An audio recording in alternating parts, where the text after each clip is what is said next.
What's up, guys? It's Matthew Collins here. I've just come back from YCS Birmingham, and I got top 32 with my favorite deck of all time, Mermail Atlantean. So I thought I'd rather do a video deck profile just so I can go over some of my thoughts and things I might change, and some of like maybe a bit of a tournament rundown, so you guys can actually get a bit more actual insight into the deck before I actually go over it. Ended up losing in top 32 to Mitsu Raizu, to a Worlds competitor, but overall I think the deck did insanely well, and I'm really proud of my performance. And hopefully you guys caught me on feature match where I made a huge misplay, but hopefully you enjoyed that nonetheless, because I was out here trying to represent Water community. So without too much ado, I'll go into the deck profile. So first of all, 3 prints. It's your starter. It's your Monster Reborn. It's your interrupting your opponent's turn. Now, this card is like the best starter in the game. It does absolutely everything. Not much to say about it. I've got 3 Mermail Abyssteus. Some people play this at 2 now. It's still a 3 of in my opinion, because it just gets you into engine. All of my bricks today somehow were to just drawing squad and not being able to get it out of my hand, and this card with like squad or goons is basically FTK. It's so strong going first, but not so good going second. But when I get to my side, I'll show you kind of what I do with that. But Teus is amazing, even if it's just getting access to Shrine. Sometimes with Teus, you can bluff like bad hands if you've already got the prints, because you can pitch maybe like a dead water, so people think you've bricked, and then they'll throw an Ash or an Imperm at it, and then you can just follow up with prints. Then I've got 2 of the new Storming Atlantean. This card was absolutely phenomenal all weekend. I lost most of my dice rolls. Over 14 rounds, I think I won 5 dice rolls, and I hard bricked 1 of them. So I was basically going second all tournament. And this card was absolutely phenomenal in just being able to be like the 9th to 12th copies of prints, and just be able to break boards and get your engine rolling while committing so few resources and getting so much back from it. This card was absolutely phenomenal, and I think 2 was the perfect number. I was toying around with the ratios on this a lot, because going first, it's not really optimal, but going second, you kind of always want to see this card. And there have been times going first where I have gone through both copies, so I felt like 2 was the right number, because if I cut it down to 1 just for like the sake of like freeing up consistency, because I'm playing 41 cards, I could have cut this to 1, and there would have been times where I wanted to search this to make like a 7 play, and I had 1 in the graveyard, and I was able to like tribute off prints and bring back the second one, and then go into like a try or something, and that came up a couple of times. So it's actually really, really good that I played 2. And you still want to see it rep, so if you do lose the dice roll, you have that safety net in being able to somewhat see it consistently. 3 goons, the most broken card in the deck. The reason this deck is a deck, it's not once per turn, such as pretty much everything in your whole deck, or at least a bridge into everything in your deck, so obviously a 3 of. 3 Shadow Squad. This card was like the best card and the worst card for me. I bricked maybe 3.5 times, I would say, the whole tournament. Twice going first with this card in my hand, and I always do either just this and all non-engine, or like just this and Coelacanth. Coelacanth was the biggest brick in my deck, and this was the biggest brick in my deck somehow, but it was still absolutely phenomenal. Got to play 3 of it. It's another way of getting into prints, or sometimes just rank 4 plays. Like if you're under draw and this triggers, because normally this is chainlink 1 and then they chainlink 2 draw, you can just bring out like a Dragoons or a Pike from the deck, get a 4 on the board, and then just at least like get into Bahamut and stuff, especially if you're using Shrine on a body from hand or a lingering body on field. You can get like 2 Pikes, 2 Bahamut Sharks, even though like you might not open optimally, and because sometimes you need to search, and I'm not playing like all the additional extenders for Coelacanth, so it's a really, really good card.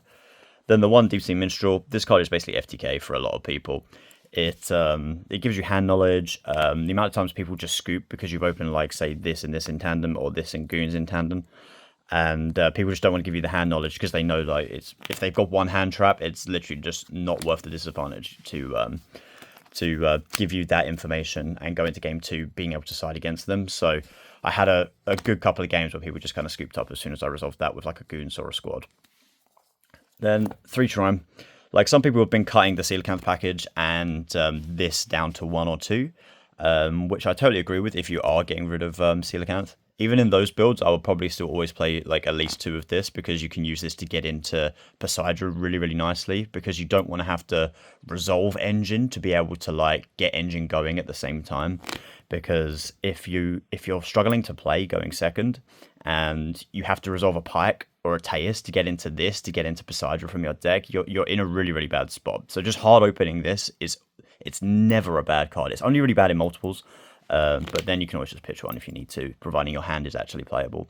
This card is an interrupt. It tutors. It searches whatever you need. This card is amazing. And like I say, if you're playing Coelacanth, then it's kind of like a no-brainer, to be honest. I'm still on the Mooning Glacier. Like, this is one of my favorite cards of all time, but I've been playing this deck since like Abyss Rising came out, so I find it very hard to part ways with this card, just because of a bit like Megalo. It's put in so much work over the years, and when I factor in how I'm playing the deck, I always just try and think, okay, when can I fit Mooning Glacier into my line? Because it just puts in so much work, especially if you have the hand knowledge and you know there's a card you want to get rid of. It's just so good at that, and with like the toads and stuff, it just cleans up. And I haven't really had the chance to try the barrier statue version, but in theory, I think the barrier statue isn't necessarily needed, because of the fact that your end board is so unbreakable anyway, especially if you put them on like, what, 2 cards, 3 cards. And I'm still playing Trish in the extra deck, so if I want to rip the extra card because I've seen their hand and I don't want them to play with a certain card, like, I can basically tear apart their whole hand until they have 1 card left if I Minstrel and Trish. So I basically shape my opponent's hand to exactly how I want it, and then I just negate whatever they have left with Toad. So Mooning Glacier was still good all tournament. My only issue with this card was that I was getting hand trapped so much throughout the tournament that a lot of the time I couldn't actually like get to this, because I was always like prioritizing getting into Minstrel for like nib checking, because of the fact that just nib was everywhere. I was getting nibbed left, right, and center most of the day, because I was getting hand trapped to a point where I couldn't get Toad on 5th summon, and then it was the choice of either getting like Mooning set up and just trying to like ignore nib, or I put 6 in the graveyard and go Mooning Glacier. And forego Mooning Glacier for the sake of like the nib protection, and I did that most of the time, and it won me quite a lot of games. So Mooning Glacier wasn't the best, I'll admit, but I was still keeping it in 100%. And then I got the Coelacanth. I have a love-hate relationship with this card. As you probably saw in Feature Match, I bricked on this card. I bricked on it in my draw against Azamina White Forest, which was like my bubble round. So luckily getting that draw actually sealed it. I opened this and 2 Shadow Squad, and luckily he had no hand trap, so I had to go Shadow Squad on Shadow Squad to get into Prince, to get into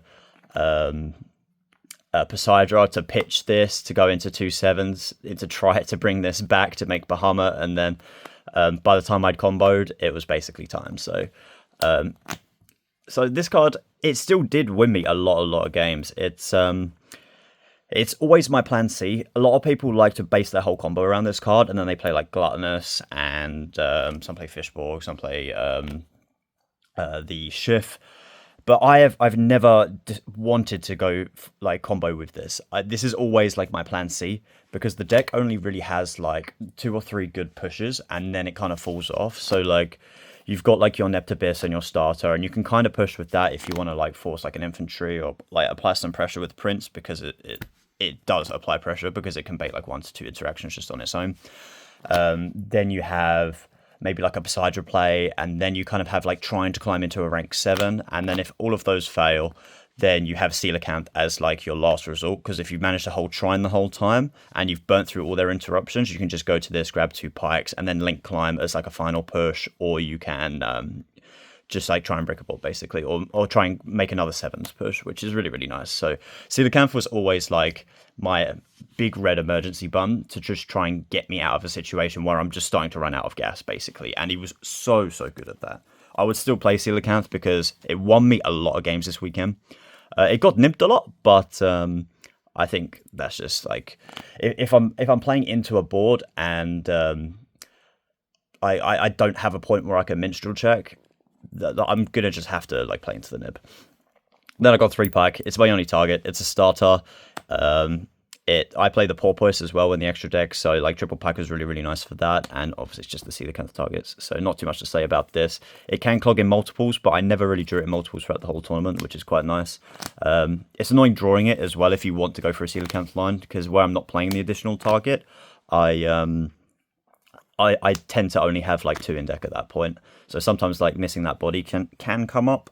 And if you open a pike and you've done like the Shadow Squad play, then you have 1 in deck, which is like even worse to be in. So I get why people want to play the bodies, but where I don't rely on coelacanth, I decided I didn't want it. Then with the 1 infantry, this card was great all weekend. It's just an Interruptive Shrine or Abyss Lacia, or you can like send it off Poseidra and you can do a bounce and a pop, which I did in one of my games, because he was playing like the Myriologic like Speedroid things, like that's a rank 3 deck from the new set, and he special summoned a Speedroid, normal summoned like another one, because I knew his hand was bad because I mooning him like turn 1, and I literally just popped 1 card, bounced the other one, and he couldn't do anything. Then for non-engine, just the 3 Ash Blossom. Like, I'm in a love-hate relationship with this card. Like, this card like stops all the charmies, and that's mostly what it was in my deck for, to be honest. And like as an actual hand trap, it can be pretty bad, but because I went against so much Fiendsmith and Caesar solos this deck, you kind of just need to respect the Fiendsmith Requiem, because if you let it resolve, they're going to get into Fiendsmith, they're going to get into Caesar, and if you can't out the Caesar, we can struggle unless you open like a Prince or an Infantry. Then the 3 Devil Birds.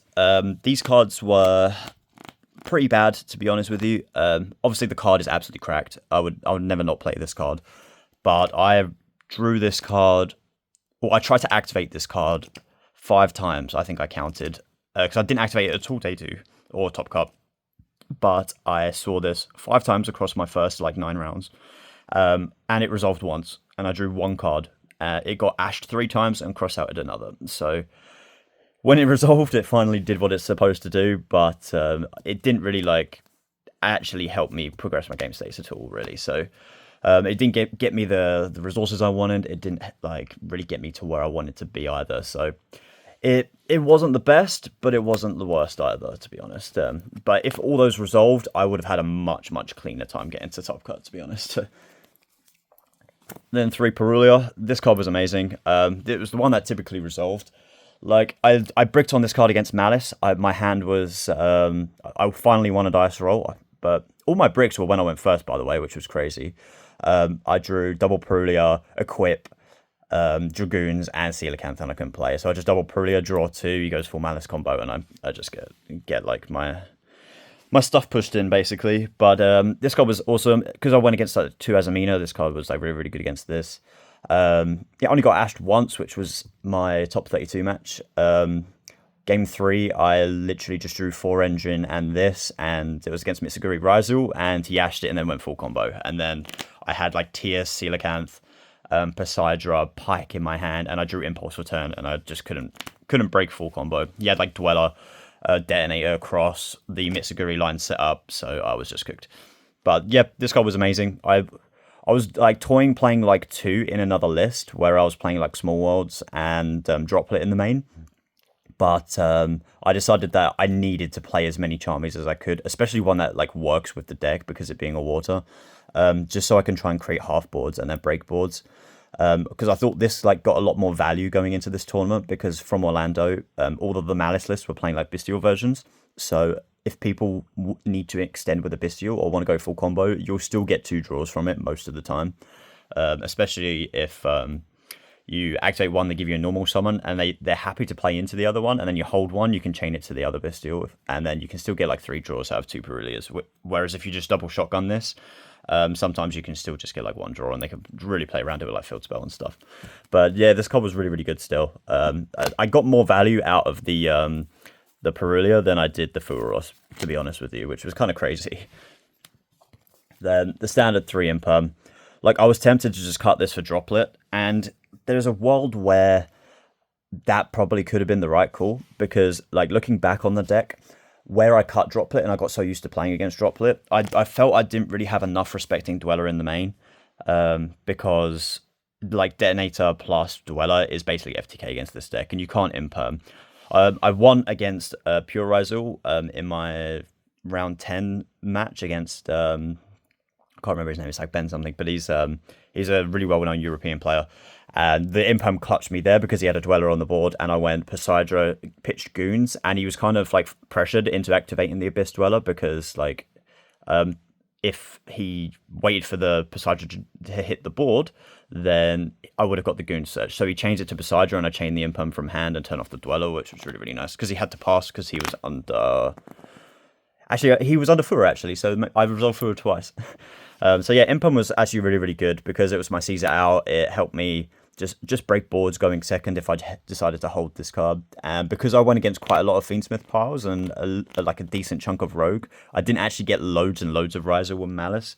Even though there was a huge amount of it at the event, there was also huge amounts of Rogue, probably because of the amount of players. And the EU seemed to love Rogue decks at their YCSs. Which is half the reason I chose this deck, because every time I choose a tier 1 deck, I always end up just like beating my mirror matches and the other tier 1 matchups, but then I lose to Rogue. So I thought Mermail was actually really well positioned into pretty much everything. So yeah, Imperm was excellent. As much as I want to put Droplet back in the main, I don't know what I will cut either, but I think Imperm could potentially be that slot, but then you obviously sacrifice like going second, because if you let a lot of decks just go full combo and you don't have any interrupts and you're sitting on a Droplet, the card economy from Droplet is really, really bad, and you want to be able to interact, basically. And that's what I didn't like about Droplet, because I felt like sometimes it just wasn't doing enough, especially against like Mitsu, where they could just negate a Droplet with the trap. Then 2 spells. Like I say, I was toying with a build where I was playing 42 and I was on 2 Small World instead of the 1-for-1, because the 1-for-1 plays into Ash a lot harder, because obviously if you get Ashed on this, you go -2. Whereas Small World, you don't like lose a card until it resolves, so you don't really lose anything on it. But Small World also, it made me play 42 cards because I wanted to play a couple of copies. I didn't want to just play one, and I wasn't sure how many people would be maining Droll in the main, so I thought I'd rather play into an Ash or an Impulse than like potentially just get Drolled on a Small World and then not be able to play because I can't even like try and get into a shrine or anything. Then the equip spell, some people will like have cut this. I only bricked on it once, and it was a nice extender a couple of times, but I always started this out going like first and second because I could still get the double rank 4 plays because I'm still playing the Porpoise. So this card is expendable. I could have cut this maybe and played like the 41, but I do still really like this card. I had a couple of times where I hard drew it and then like I just comboed off as I wanted, and then I put 3 waters back and then Mooling Glaciered, so I didn't have to really worry about my water count, which was kind of nice as well. And then the last card was the 3 Impulse. Now this was like the biggest slot where I was contemplating like either Droplet or this. So even though in hindsight it might be Imperm, the one that I change around, I wanted to go Impulse because I knew that Malice has a really big representation in the UK, and this card is just absolutely cracked in that matchup. And I felt like when I had Droplet in the main, I was losing to Mitsuguri Raizu a lot, even though I had like the breakers in the deck, because Droplet just can't break that board, and Impulse just solos the ritual spell. So I thought I may as well play a card that has application against Raizu, but also beats Raizu, Mitsuguri, and Malice, and then I can always slide into the Encores if I'm going into like into just regular Raizu, and these aren't really doing much.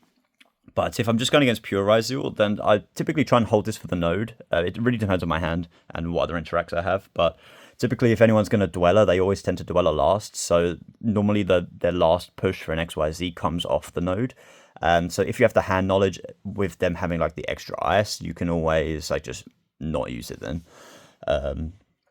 But the amount of times I've stopped a node, especially if you have another trap in the grave and destroy it, they can't make the Dweller, which is also kind of nice. If not, you can always just hit the ice. So yeah, Impulse was absolutely cracked all weekend, to be fair. I wish I drew it more.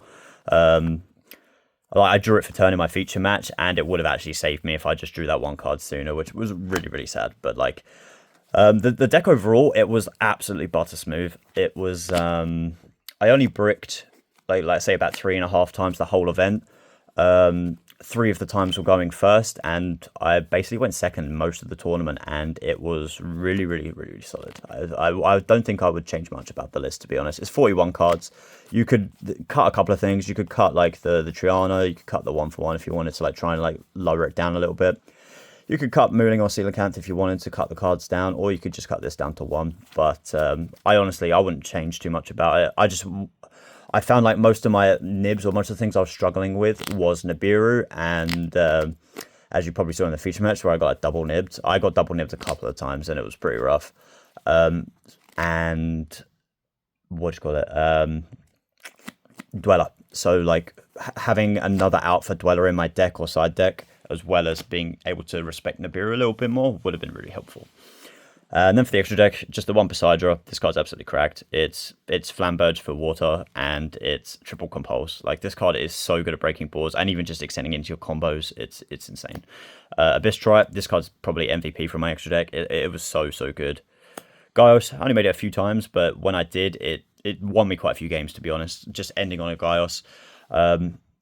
Like, I had one game where, like, I lost to a nib when I got, like, double forward. As you know, I got forward Peruliad, and it was against, I think it was Mitsuraizu. And, like, I had double impulse, so I was trying to end on Gaios, double impulse set, a Shrine Pop in the graveyard, and Mooling Glacier, and only give him, like a draw or two, and basically take the draws back off the Mooling Glacier, and then I got nibbed, but I kind of had to play into it, because if I was trying to, like, combo in a way that got me into the 5 waters so I could Mooling Rip. But then I got nibbed on it, which was really it sucks so bad. Then the double Bahamut.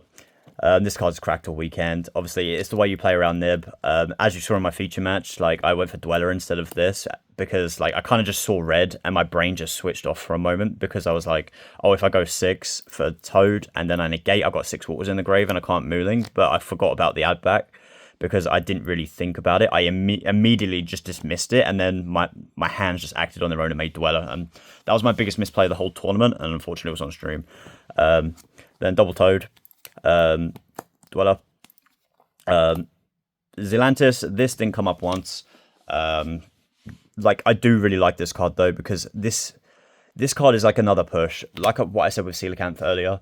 If you're at a point where you're trying to break a board and you just don't quite have enough gas, if you manage to push for Coelacanth and get enough bodies, you can just go into this sometimes and clear the board and then put them on nothing. Especially if you have like an infantry or a prince follow up with Shrine in the graveyard. Sometimes just banishing their whole board and then having that follow up is enough to, like, get you back to your turn, and then you can go back again and go for lethal. So this was one of the only cards I didn't summon all tournament, but I still would play this over, like, Abyss Keeper.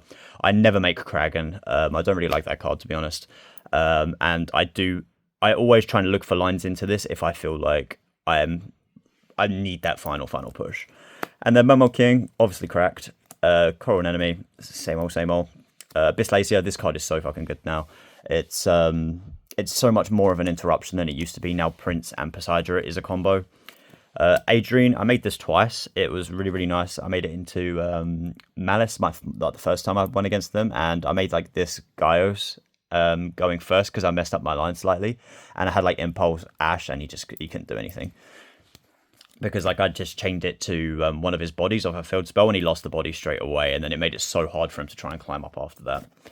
And then Trish was the other card I didn't make all tournament, which it kind of sucks, because, like, when I play, like, locals, regionals, testing, whatever, like, this comes up so much, because I get the chance to actually choose what I want to rip and how I want it in my board. I think I made, actually, no, I think I did this once, because I banished an Engraver. I did this against Whitewoods in my last round of Swiss. That was the only time this came up, because he was the only person that actually let me combo. Everyone else, by the time you get that far in the combo, they've already scooped, just for, like, the sake of time management, which is the correct thing to do. But in the offshoot that people don't let you do that, or sometimes you're just, like, pushing, like, turn 2 or 3, and you've got a Poseidra, and it goes to the graveyard, and you just need to make something with the bodies, like, Trish can actually really get you there as well, because it cuts off follow-up from Fiendsmith in a grind game, which is also really nice. So I would still play this card, even though it didn't come up, but this is obviously a flex spot, but it normally is a really good card. And then Porpoise. Porpoise is my way of still getting to 2 rank 4s once I side out the what do you call it spell? The Triana. And yeah, it actually put in a lot of work. In my testing, this wasn't coming up a lot, so I was tempted to cut it for a Chengying. And then at the event, I probably made this like 4 times, and it was actually really cracked. So I'm really glad I kept this in. It put in a lot of work. Then for the side, my side was basically just trying to like stop hand traps as much as possible going first. So I sided 2 more minstrel because it's like an in-engine out to basically everything. I thought the biggest things I had to worry about were droll and nib, and having this in just meant that if I just drew this in any water, it can just secure my other plays, and I don't need to search it. I don't need to do anything else, and it just like puts waters in the grave. If I brick on it slightly, I can at least discard it to like try and play. Whereas like if I draw too many spells, I just can't play with spells. So I thought having an in-engine waste to remove hand traps going first and just secure that push was really nice. The only sad thing about this is the Charmies are one of the things we can be weakest to, and they just chain a Charmy to it, especially Fuo, like when you ditch this in Shadow Squad, and it really, really sucks. But other than that, this card was really, really strong and probably MVP all weekend. Then to finish off like the engine sides, I sided the third Poseidra because, like I said, going second, this card is insane, and Abyss Teus isn't very good going second. So typically, I was playing the Ice Jade Ran up until like the night before the event, but I wanted to like stream my list down, and I felt like he wasn't coming up as much all of a sudden. So I side out 1 Teus for 1 Poseidra, because going second, I don't really want to be discarding just to search with Teus, and Teus doesn't really apply much pressure going second, and it replaces like another 7 for a 7, so I keep the ratios the same, and then this card just helps me get into engine and becomes a starter. So having 3 of this in the main deck going second was really, really nice. And like I said, going first, I never really needed more than 2 of this. And sometimes I sided out like a copy of it when I was going first as well, just because I needed to like get the numbers up for siding. Then 3 Lancia. I only drew this once against Malice, and he cross-outed it, and so the rest was history. That's how I lost my my 1 round against it in round 11. I had Imperm Lancia, and he opened Bestial, White Rabbit, MTPO7, and Crossout. So we had like a 4-card combo to beat my 2 interruptions, which was a bit pants. But I'm really like familiar with the Malice matchup, and having played Malice, I kind of just knew like all of the choke points and like where to and how to interact with that deck. So I kind of wanted to play a lot more Malice, but I only got the 2 in the end, which was kind of crazy. 2 Droll. This is for Crossout mostly. And if I wanted to like try and put them in to stop like Charmies, so I can just draw myself after I get around to like around the Moon and Glacier sort of era, like time, like I detach off the Bahamut, and then I can like draw myself like once they draw for the Toad. Around that sort of time is typically a decent place to draw yourself, but I never did it because a lot of the times I was already siding in enough for it really, and I didn't want to just like brick on non-engine and stuff like that. But yeah, I typically sided 1 for Crossout and 2 if I felt it was actually good into the matchup. It's also good against Misaguri Rizal. Cool buy just for the same reasons. I'm trying to stop hand traps and Charmies as much as possible. Xyz Encore. This card was absolutely MVP. This card is like my main way of dealing with Abyss Dweller. I had it in my last round of Swiss in day 1, where it was game 3 against Fiendsmith Rizal, and like he talents me, and I've got like Prince Dragoons, Poseidra, Encore, and maybe that was it. And I hand trapped him. I think I Perulia'd him or something, and I had this in my hand, and then he talents and shuffles it back, and then I'll draw it for turn. And it literally just won me on the spot. Because he sees my hand, he goes to go Dweller in standby phase, and I was like, no, draw phase, activate this, spin it back, and then I just cooked him from there. This card is absolutely insane. And if you're against Mitsu, it's one of the only interrupts that can like help break a board or break a Dweller, which they can't respond to with the Mitsuguri trap, which is quite nice because it's got like the super poly restrictions where no one can respond to it. Whereas things like Metaltronus, like Detonate can still respond to the Metaltronus to pop the Dweller like it can with Imperm, and Droplet is obviously like card economy is quite bad, and especially into Mitsuguri, which I think is my worst matchup in all honesty. And then the last 3 slots were the Crossout Designator. The main thing I wanted was to be able to stop like Drolls and Fuas, but looking back on it, I wish that one of the Drolls was a Nibiru, because Nibiru was the biggest thing I struggled with all weekend, and I only resolved Crossout maybe like twice all weekend, and my biggest issue was I kept on drawing Crossout, and then it was Nib that I was worried about, because like everything else was resolving, or I was able to just play through things. So sometimes I would get hand trapped for one. I was like, oh, I can play through that. I'll hold the cross out in case they have a second to like completely stop me dead. And a lot of the time, I've still had to like minstrel check and go into that line because the cross out designator wasn't dealing with the Nibiru. So that's the biggest takeaway I'd have from the event, was to just find a place for Nibiru in the side deck just for this. So I'd maybe cut the Poseidon and keep the 2 droll just so that I don't draw the droll necessarily, and droll is still good this format. So maybe the Poseidon would be the one, or maybe just like cut the minstrels and then find another slot for something else. I'm not too sure. But yeah, cross out was kind of mid, to be honest, but a lot of times I drew it. I was like, oh, my hand is so safe now, but then I didn't get hand trapped in the way I expected to, or I didn't get forward or anything like that. So it was always good to have. I'd rather it have been in my hands when I had it than it not be there. It's just sometimes it didn't give me the coverage because I didn't like really side and prepare for what was actually the problem for me. So, and yeah, that's it. So it's 41 card list, 15 cards extra, 15 cards side, obviously. And yeah, I'll quickly go over my games and results. If any of you guys have any questions about anything as well, feel free to ask in the comments. I'll try and keep an eye on them. But my round 1 was Whitewoods. I beat that 2-0. Then I had Ice Barrier, which was that's quite an easy matchup for me. I lost the dice roll, went second, but I drew like Impulse and Imperm both games, and it just cooked. Then I had Fiendsmith Ryzel. I won that 2-1. Then I had Fiendsmith Primite Bestial, which was like my one loss because he went into a Caesar with like Drill Beam set and like Mag Lubellion, all that kind of stuff. And he had like 2 hand traps, and I couldn't deal with the Caesar. I had Pike Goons, but he ashed the Pike, which meant I couldn't get into Minstrel to discard the infantry without like going super neg. So I had to play into the Caesar, and then I didn't have too many cards left, and I basically had to spend my whole hand just to get to 1-for-1 and let it resolve, and then I couldn't get as far to break the board just off Prince and Poseidon. And then game 2 I got double forward nibbed and I couldn't play. And round 5 I had Horus Fiendsmith Bestial, which was just like a pile deck, but that was pretty crazy to be fair, but I 2'd that. Then round 6 I had Malice, I 2'd that. Pretty standard stuff really, Impulse going in hard. Won the dice roll for that. Round 7 I go against like the rank 3 decks from like the new set. It's like Myriologics.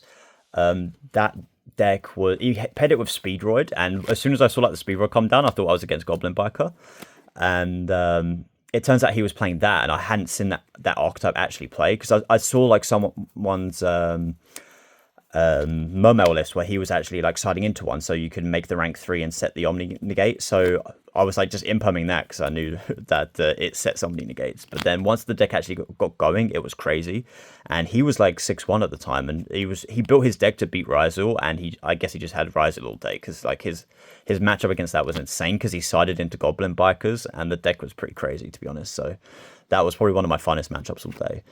And then I had what did I have? I had Mitsu Ryzel, and then I had Pure Ryzel, and I think that was all of my day 1. Then day 2 I had Ryzel again. I had Malice, which is the one where like I lost a custom hand and a brick, and then I drew with Whitewoods in round 12. So it was 1-1-1. We drew in time, and then I had Tempire, which was my top 64 feature match, and then I had Mitskuri Ryzel, where I lost in top 32. Yeah, that was it. I'm sorry this was a bit of a long one, but if you have any questions or any insights as to why I built the deck the way I did, or any questions about any of my matchups or certain interactions, then like just drop down a comment and I'll try and keep an eye. And yeah, water best deck. Take care, guys.